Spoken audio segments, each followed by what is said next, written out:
Hey guys, this time I'm doing a review of a graphic novel I recently checked out from the library and read. I really wasn't planning on reading anything from this series just because, well, honestly, I've got enough other things to read, and I just recently bought The Hobbit, so I need to read that someday. So I'm backed up on reading things.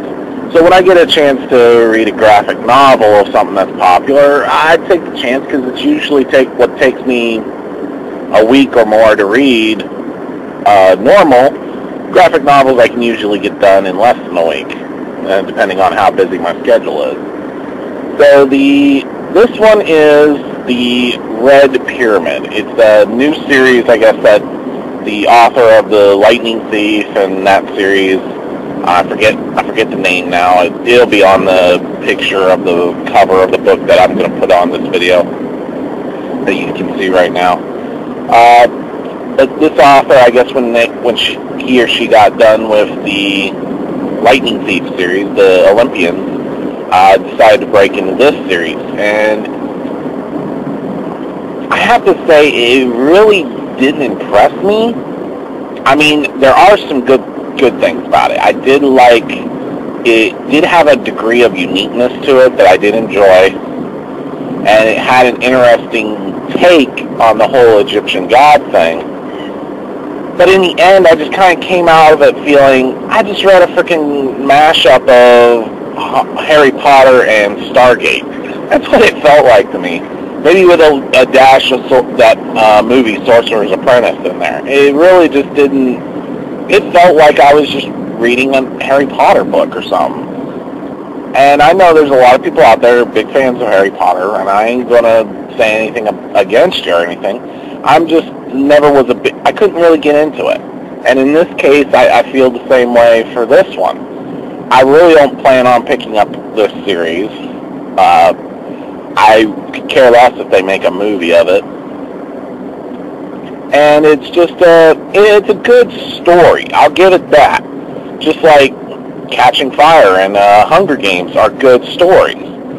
But it's just not something I'm going to go out of my way to get and go out of my way to look at or anything. This particular graphic novel had pretty good artwork. I'll say that. I actually enjoyed the artwork. You know, it did look stylized, I guess I would say. It's been a while since I've had my art studies class back in, high school? But anyway, so it is very nice looking artwork, I will say that. And the story's good. It keeps you interested. It's just, it's the subject matter, I guess, is what throws me off. But nevertheless, I mean, I ain't gonna do a step-by-step review. Spoilers, I don't think I'm going to have any spoilers, but in case you don't want to get spoiled, you may want to drop off now. It is I'll say it's a 3.5 out of 5. I mean, it probably should be a 4 out of 5, but I don't know. Like I said, for me, it just threw the subject material, the whole point of the story was what threw me off. However, it was an alright story. It was actually fairly well done, so I probably should give it a 4 out of 5, but me personally, I feel it's more like a 3.5 out of 5, so anyway, long enough on that.